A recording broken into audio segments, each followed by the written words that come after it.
Kali ini kita bakal bahas sesuatu yang keren banget. Gimana sih caranya otak kita itu membentuk dunia di sekitar kita?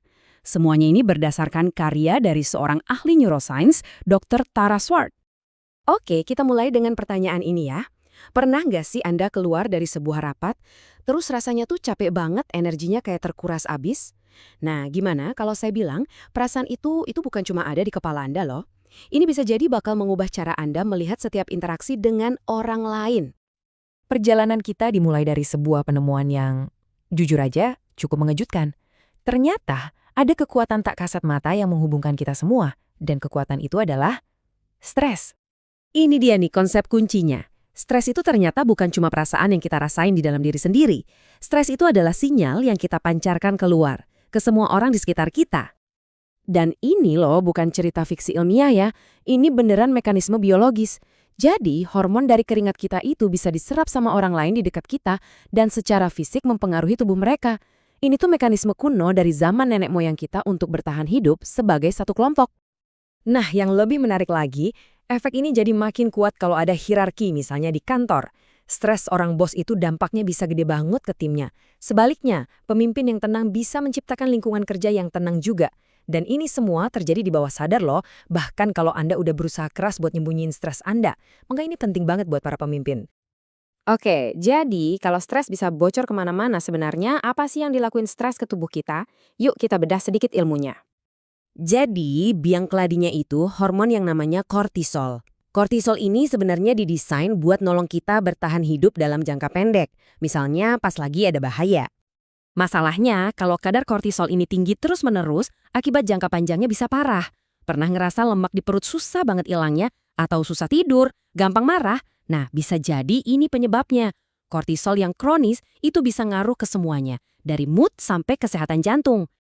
Ada cerita lucu nih dari Dr. Swart. Waktu dia lagi jelasin soal ini di sebuah perusahaan, tiba-tiba asisten CEO di situ teriak, "Oh, jadi bos saya dong yang bikin saya gemuk." Ternyata keluhan dia itu ada penjelasan ilmiahnya. Tapi ada kabar baiknya. Kalau stres bisa menular, ternyata rasa terhubung dan ikatan positif juga bisa menular. Sekarang kita lihat gimana caranya membangun koneksi yang lebih kuat. Ini tuh kayak dua sisi koin yang berlawanan banget nih. Di satu sisi ada kortisol yang bikin kita siap lawan atau lari. Tapi di sisi lain, ada hormon yang justru bikin kita merasa aman, percaya, dan terhubung. Namanya oksitosin. Nah, ini bagian pentingnya. Kita itu ternyata bisa secara sadar memicu pelepasan hormon cinta atau hormon ikatan ini. Pertanyaannya, gimana caranya? Ini ada 4 cara simple yang bisa langsung Anda coba. Misalnya, kontak mata. Coba deh tatap lawan bicara Anda dengan mata kanan Anda ke mata kiri dia. Kedengarannya aneh, tapi ini meniru ikatan pertama antara ibu dan bayi. Dan efeknya bisa kuat banget. Atau ya, sesimpel ketawa bareng atau bahkan mandi air hangat. Dan ini nih bagian yang menurut saya paling bikin semangat. Intinya, kita itu nggak statis. Otak kita dirancang untuk terus berubah dan berkembang.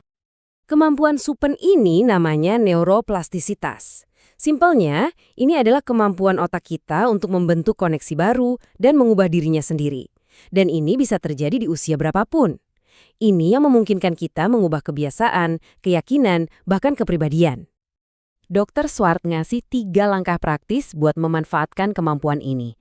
Pertama, kesadaran. Sadari dulu polanya. Kedua, perhatian. Fokuskan perhatian Anda ke pemicunya. Dan yang ketiga, latihan. Lakukan hal baru secara berulang-ulang untuk membangun jalan tol baru di otak Anda. Tapi, ada satu bahan rahasia lagi nih yang bikin semuanya berhasil. Namanya akuntabilitas. Ceritain tujuan Anda ke orang yang Anda percaya. Ini bakal ngebantu banget buat tetap di jalur pas lagi susah-susahnya. Oke, sekarang kita lihat buktinya di dunia nyata. Seberapa kuat sih pikiran kita itu dalam membentuk realitas fisik kita?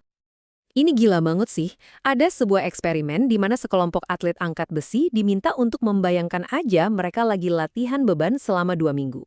Hasilnya, massa otot mereka naik 13,5%. Cuma dengan visualisasi, pikiran mereka secara harfiah mengubah fisik mereka. Tapi mungkin bukti yang paling mencengangkan datang dari sebuah studi tentang penuaan. Jadi, mereka hidup seolah-olah mereka 20 tahun lebih muda. Dan hasilnya setelah seminggu, benar-benar di luar dugaan. Postur tubuh mereka jadi lebih baik, koordinasi mereka meningkat, bahkan mereka dinilai tampak lebih mudah di foto. Ini bukti nyata betapa dalamnya pikiran dan lingkungan kita bisa mempengaruhi realitas fisik kita. Jadi pelajaran utamanya apa? Ternyata kekuatan pikiran kita itu jauh lebih besar dari yang kita kira. Ini membawa kita ke satu pertanyaan terakhir yang menarik buat direnungkan. Kalau lingkungan aja bisa mengubah tubuh kita, bayangkan apa yang bisa dilakukan oleh pikiran kita sendiri.